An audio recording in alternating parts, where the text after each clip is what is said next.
Bellator is dead. Bellator, as we know it, is no more. Bellator is dead. You will not see Bellator events anymore. So the fate of Bellator is written. Sadly for the hardcore MMA fans, another competitor to the UFC bites the dust.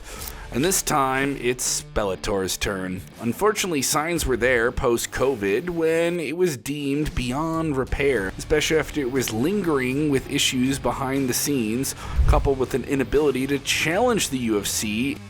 Think of any MMA fight. A referee is bound to stop the fight if any of the fighters is too hurt to continue, right? Now imagine if Bellator itself was in a fight. Then this would have been stopped a long time ago, and Dan Hardy would have been shouting at the top of his lungs, "Stop the fight!" Alright, join us as we go deep to discover what happened to Bellator, why it is dead, and what led to its unfortunate demise. Alright, so first things first, what the heck happened to Bellator? At one point, Bellator was considered the universal number 2, a distant number 2 to the UFC in the world of MMA. It was a top MMA organization with big-name fighters, huge events, and a somewhat promising future. But over the last few years, something shifted. Behind the scenes, the promotion was going through a lot of changing and chopping within its own ownership, coupled with a lack of buzz and some lackluster business moves. Bellator seemed to go through being the UFC's biggest rival to, well, a bit of a neglected promotion within the sport. Some people even started saying that the promotion had gone stale. While that may have been a harsh take pre-pandemic, it's hard to ignore post-pandemic. Bellator's presence in the fight game had significantly diminished. Then came the emergence of the PFL, backed by the Saudis, which ultimately dented whatever competitive advantage it may have had. And then the final nail in the coffin was when the sale of Bellator to the PFL became final. We all know what happened from there. Now, first of all, let's address the elephant in the room. Is Bellator really dead? Unfortunately, that is where things are headed. The fate of the once established number 2 promotion is now sealed, done, and dusted. PFL MMA released an official statement on Bellator saying, going forward, all fights and events content will be PFL branded. The Bellator brand carries a rich history that will continue to be respected and appreciated through select feature title bouts. This means next weekend's big event in Dubai will be the last event to have the name Bellator in any capacity. All future events will now be simply labeled as PFL Champion Series. To summarize, Bellator is done.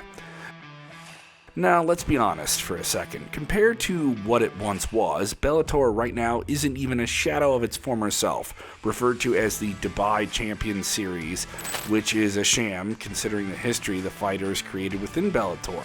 The UFC continues to dominate the MMA landscape, and Bellator's spotlight seems to have faded ever so slightly. 2 or 3 years ago, the question on everybody's mind was, is it just a phase, or is Bellator's decline permanent? And once it was sold, we all knew things would come to an end sooner rather than later. Under the new management of the PFL, there was a little hope that the Bellator brand may return to its former glory. Sadly, it was destined to become just a footnote in MMA history. Bellator is now in a line of others like Strikeforce, WEC, and Pride, all of whom were gazumped by the biggest shark out there. Yeah, the UFC. Now let's talk about what led to the downfall of Bellator. Why did a promotion that was once the conversation of the sport with UFC fall from grace? Jokes aside, we all have to acknowledge that Bellator did a lot in the right way in its best days. They developed a loyal following in multiple markets, especially in Ireland and Western Europe, and had a genuine desire to create talent in the sport. But over time, Bellator started to face some pretty significant challenges that contributed to its decline. For one, Bellator had its fair share of behind-the-scenes drama, which, of course, led to them bouncing around to different TV networks. During 2011, they were on various Viacom-owned networks. Then they went to air on Spike TV before landing on DAZN in 2018. The COVID pandemic led to its premature end, and they switched over to CBS Sports. The next year, they again moved, this time to Showtime. Then came the gut kick when Showtime dissolved its sports division at the end of 2023, and a new home on Max. So yeah, in a decade, Bellator had 6 different broadcast outlets. That's just in the United States alone. Doesn't that strike anyone with a level of questioning its continuity? Yeah. Compare this to the UFC that has been on the ESPN platform for the last 6 years, and before that, for almost 8 years, they were on FS1, and prior to that, Spike TV for 5 years. Don't you see a difference?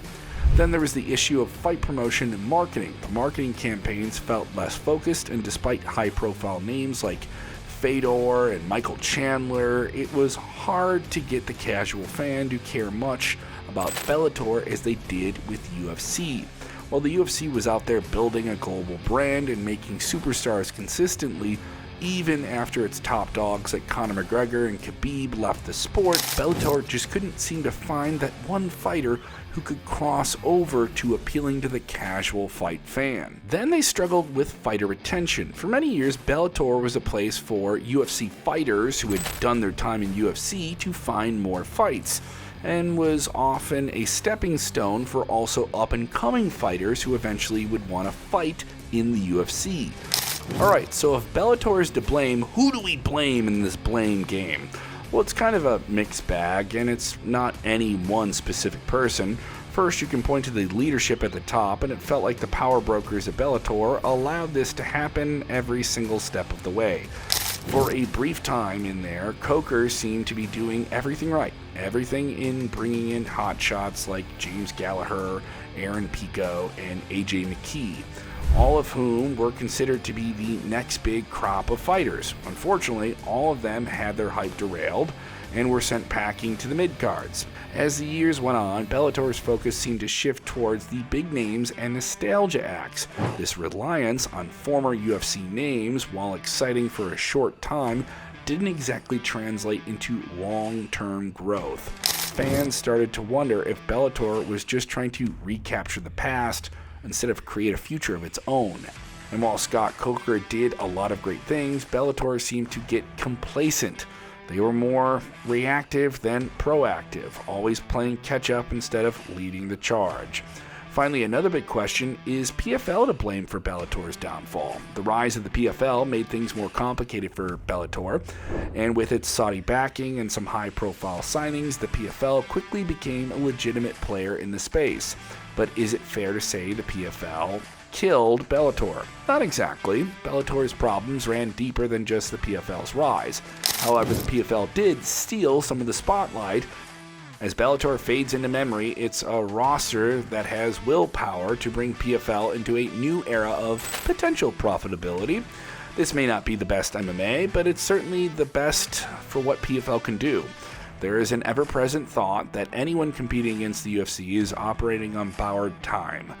But, once again, that hasn't come true. So with all that said, how will history remember Bellator? Bellator's legacy is complicated. It'll be remembered as an organization that tried to give the UFC a run for its money. The tournaments were unique and exciting. You could count on a night of thrilling finishes and drama-filled battles. The fights between Chandler and Alvarez will be remembered for a long time, but ultimately, too many shortcomings on different fronts led to its unfortunate decline. The disappearance of Bellator is a loss for everyone in the sport of MMA. In the end, Bellator will not be remembered as the promotion that dethroned the UFC. It might be remembered as one of the most ambitious challengers in the sport, a promotion that had its moments but could never really get to the elusive spotlight it intended to reach.